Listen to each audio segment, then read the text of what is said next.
예, 안녕하세요. 서천영 세무사라고 합니다. 제가 여러 강의를 하면서, 제가 했던 강의는 이제 학원에서 그냥 오프라인으로 하는 강의가 있었고요. 그 다음에, 전산, 자격증 관련한 강의만 이제 말씀을 드리면, 학원에서 오프라인으로 하는 강의가 있었고, 그리고 그러면서 이제 촬영을 해서 동영상으로, 제공하는 그런 강의도 있었고요. 세무 특성화 고등학교 같은 곳에 가서 출장 강의라고 해야 될까요? 그런 강의도 있었습니다. 예, 안녕하세요. 서천영 세무사라고 합니다. 제가 여러 강의를 하면서 제가 했던 강의는 이제 학원에서 그냥 오프라인으로 하는 강의가 있었고요.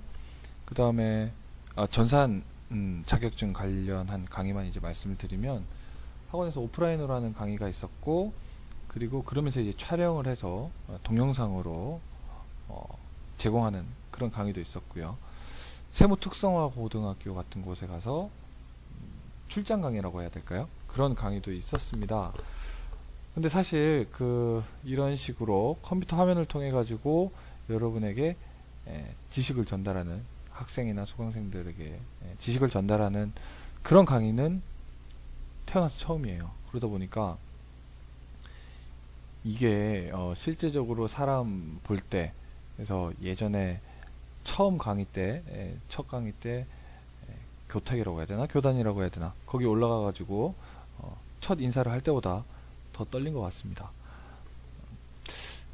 제가 태블릿 뭐 그런 거를 통해서 어떤 필기를 할까 뭐 이런 생각도 해봤는데, 일단은 제가 판사하는 거 참 좋아하지만 그 장비를 사지 않았기 때문에 일단은 뭐 엑셀이라든지 파워포인트라든지 한글이라든지 기타 프로그램들을 이용해서 강의를 해보고요. 안 되면 태블릿을 사서 판사를 보여준다거나 하겠습니다. 아시다시피 제 강의는 취지 자체도 그렇고요. 지식 공유이기 때문에 무료로 진행이 됩니다. 교재는 제가 예전에 학원 강의할 때에 갖고 있던 교재가 있는데, 그 책을 제가 참고는 하겠지만 일단은 그냥 교재 없이 가고 여러분들은 판서 내용을 보시고 따라오시면 되겠어요. 그 책을 일단 안 말씀드리는 이유는 그 책으로도 유료 강의를 하시는 세무사님이나 혹은 강사님이 계실 텐데, 제가 무료 강의를 함으로 인해 가지고 민폐가 될 수 있을까봐 일단은 강의 책자 없는 상태로, 다만 이제 필요한 부분은 제가 작성을 한다거나, 그리고 여러분이 갖고 있는 어떤 책이든지 보면 크게 다르지 않을 겁니다. 필기 부분은 뭐 크게 다르지 않을 거고요. 실무 부분은 아무래도 예제가 좀 다를 텐데요. 예제 부분도 제가 만들던지 아니면 여러분들이 랑 같이 공유할 수 있는 기출 문제라든지 이런 것들을 통해서 하면 될 것 같아요. 자, 전산회계 1급 강의를, 자, 전산회계 2급도 있고요. 전산세무 1급, 2급 다 있는데, 처음에 이제 스타트를 전산회계 1급으로 결정한 이유는 제가 보기에는 가장 좀 중간적인 자격증이 아닌가 싶어요. 전산세무 1급은 상당히 어렵습니다. 전산세무 1급은 상당히 어렵다고 판단이 되고, 전산세무 2급과 전산회계 1급과 전산회계 2급은 크게 차이가 나진 않아요. 물론 제 생각입니다.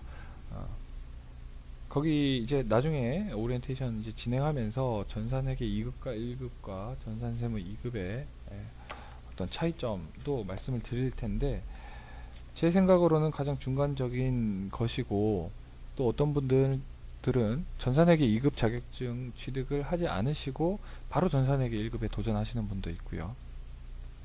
또는 전산세무 2급 자격증을 공부하고 계심에도 불구하고 필수적으로 알아야 할 기초 지식이나 개념 자체가 부족해서 애를 먹고 계신 분들이 많을 것 같아서 일단 전산회계 1급으로 시작을 하도록 한다고 이제 결정을 했죠. 지금 제가 되게 떨리는데 그 이유 중에 하나가 이게 과연 제대로 녹음이 되고 있는지 한참 이 테스트를 해본다고 했는데 녹음이 안 돼가지고요. 여러 가지로 애를 썼습니다. 먼저 드리고 싶은 말씀은 이 강의 자체를요, 카페 외에 유출하지 말아달라고 부탁드리고 싶은 거예요. 그 이유가 뭐 별것도 아닌 제 지식이 아까워서가 아니라 책 같은 경우에는 오자나 탈자, 그 다음에 우리가 공부하는 회계나 세법은 업데이트가 되는데 그런 것들을 바로잡아야 할 것들이나 업데이트가 돼야 할 사항들이 있으면 카페 회원분들이면 제가 업데이트나 오류 수정을 해드릴 수 있지만, 누군가는 선의의 목적이겠지만 무료 강의라고 그냥 외부에 퍼다 날랐을 때 그것을 보고 신뢰하고 시험을 보시는 분이 오류나 업데이트가 되지 않아서 그 문제를 틀린다면 제가 상당히 나쁜 놈이 되겠죠. 그래서 그런 부분 때문에 카페 외로 유출하지 말아 달라고 꼭 부탁을 드리고요. 그리고 이 공부라는 게 제 생각에는 여럿이서 할수록 시너지 효과를 내는 것 같습니다. 그래서 이 제가 필기한 내용들 같은 경우에는 필기한 내용이나 수험 자료나 기타 등등은 제 강의별로 그냥 생각나시는 말, 제가 했던 그 강자의 말을 한 줄 적어 주시면 이분은 강의를 들었구나 해서 그분 그 댓글에 있으신 분들에게 뭐 메일이나 기타 등등으로 해서 강의 자료를 제공할 예정입니다. 그 정도만 이제 지켜주시면 되고요. 자, 일단 전산회계 1급 시작을 그럼 해볼게요. 해보겠습니다. 자, 제가 대학교 1학년 때에 회계 원리라는 과목을 처음 들을 때 그 책 제일 앞머리에 있었던 말이 있는데 아직도 너무 기억에 남아요. 회계란 기업의 땡땡이다 라고 적혀져 있었습니다. 여러분은 이게 뭐라고 생각하세요? 이 땡땡이. 이 땡땡을 알게 되면 그 보통 책에 있는 재무회계 이론적 기초라는 그런 부분을 이해하기가 상당히 쉬워집니다. 옛날에 사람들이 어떤 사람들이 잘 먹고 잘 살았는지를 한번 생각해 볼게요. 옛날에 일제시대 때는요, 쪽발이 시대 때는 일본말을 잘하는 사람이 잘 먹고 잘 살았습니다. 그리고 청나라 때는요, 중국말을 잘하는 사람이 잘 먹고 잘 살았고요. 그리고 요즘 같은 경우에는 뭐 영어라든지 중국어라든지 이런 언어를 잘하는 사람이 잘 먹고 살죠. 회계란 기업의 언어이다 라고 정의가 되어 있습니다. 이거를 알게 되면 많은 것들이 이제 달라질 거예요. 자, 회계란 기업의 언어다.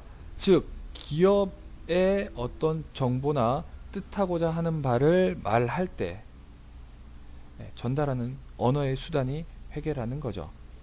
가만히 보면 돈을 잘 버는, 현대 돈을 잘 버는 영어를 잘하는 사람들, 중국어를 잘하는 사람들 뿐만 아니라 변호사는 법이란 언어를 잘 하는 사람이고요. 의사는 우리 신체 언어를 잘 아는 사람이고요. 회계사, 세무사, 그리고 여러분들은 회계라는 어떤 기업의 언어를 잘 하시는 분이에요. 그런데 그 언어라는 것은 가장 쓰임이 많이 이루어지는 언어를 갖는 것이 사실 경쟁력이죠. 그래서 우리는 과테말라어를 공부하지 않고 사람들이 많이 쓰는 영어를 공부하는 거죠. 그렇죠? 마찬가지로 우리 사회에서 떼놓을 수 없는, 우리가 사회생활을 하고 경제생활을 하는 데 있어서 떼어놓을 수 없는 것이 기업이고 경제인데, 기업과 경제의 언어가 바로 회계이기 때문에 여러분들이 전산회계, 전산세무를 준비하시는 분들은 어떤 강력한 언어의 무기를 갖게 된다라고 생각을 하시고 사명감을 갖고 자신감을 갖고 공부를 하시면 되겠어요. 자, 회계란 기업의 언어다라고 제가 말씀을 드렸는데 그 언어를 공부하는 방법이 여러 가지가 있어요. 저는 예전에 자꾸 쓸데없는 소리만 하는 건 아니니까요. 쭉 들어보세요. 자, 예전에 영어를 잘 하고 싶었어요. 그래서 그 영어 공부를 하기 위해서 도서관에 가가지고 보캐블러리 책을 사가지고요 단어를 외우기 시작했습니다. 단어를 주구장창 외워가지고 토익 시험을 봤는데 토익 점수는 어느 정도는 올랐지만 잘 나오지 않았고요. 게다가 뭐 이태원이든 어디든 외국인을 만나면 정말 한마디도 못하겠는 거예요. 근데 제 친구는 도서관에 코빼기도 안 비치던 친구가 외국 사람을 만나면 자기가 하고 싶은 말을 어떻게든 하고요. 또 토익도 잘 보고 그래요. 그래서 제가 그 친구한테 물어봤죠. 어떻게 너는 그렇게 영어를 잘 하느냐? 그랬더니 그 친구의 답변은 간단했습니다. 나 작년에 어학연수 다녀왔다고. 그 어학연수를 다녀온 사람을 이길 수가 없어요. 제 생각은 그래요. 언어라는 것은 어학연수를 다녀온 사람을 이길 수가 없어요. 그 개념과 마인드를 이해해야 그 언어를 정복하는 것이지, 그 마인드를 이해하지 못하면 결과적으로 언어에 대해서는 단어만 외우다가 끝나는 거거든요. 회계도 언어인데 여러분들이 여태까지 회계 공부를 어떻게 하셨는지 한번 생각해 보시기 바랍니다. 영어에 영단어가 있다면 회계의 단어는 계정 과목이에요.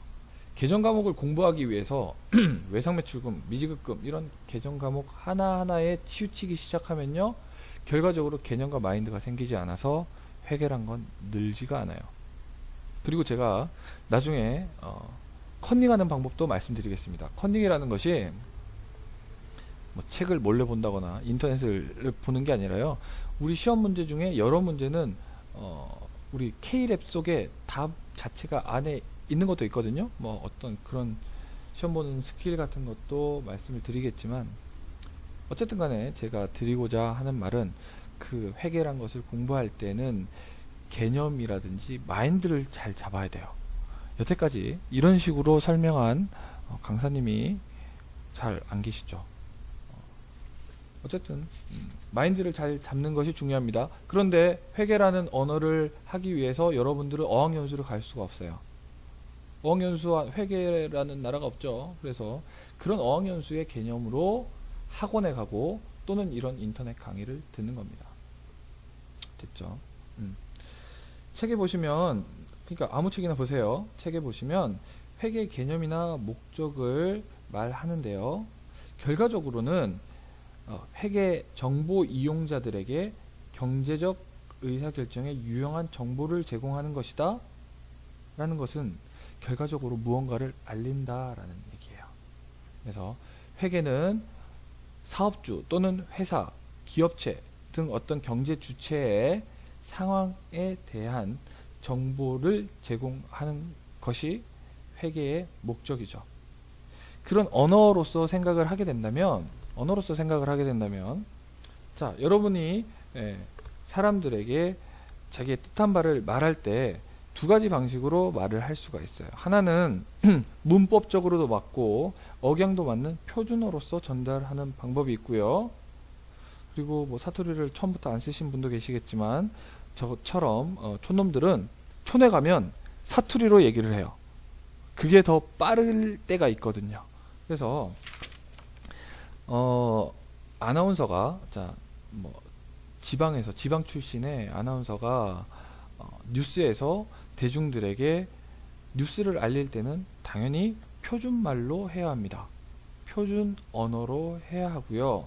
그렇지만 추석이나 설날이나 뭐 집에 내려가서 얘기를 할 때는 표준어로 얘기를 하지 않습니다. 그게 뭐 친구나 엄마가 때려서 그런 것이 아니라 그게 더 쉽게 빨리 전달되는 거예요. 엄마, 나 뭐 밥 좀 주세요 라고 표준어로 굳이 하지 않아도 엄마 밥 좀 뭐 이렇게 사투리로 줄여서 이런 식으로 내부적으로 이해될 수 있는 말이면 그렇게 할 수가 있죠. 그런 표준어적인 언어를요 재무회계라고 하고, 사투리적으로 이해관계가 똑같으면 그 내부에서 빨리빨리 전달되는 그런 언어들을 관리 회계라고 합니다. 자, 저 또는 기업에 대해서 어떤 회계라는 언어를 통해서 정보를 제공받고자 하는 사람은 여러 사람이 있을 수가 있어요. 첫 번째, 경영자 자신이 얼마를 벌었는지, 앞으로 얼마를 벌 건지 등이 궁금한 경영자가 있을 수 있고요. 내가 이 회사로부터 계속 급여를 받아갈 수 있을지, 또는 성과급이 오를지 내려갈지를 궁금해하는 종업원도 있을 수 있고요. 그 다음에 이 회사에 투자를 한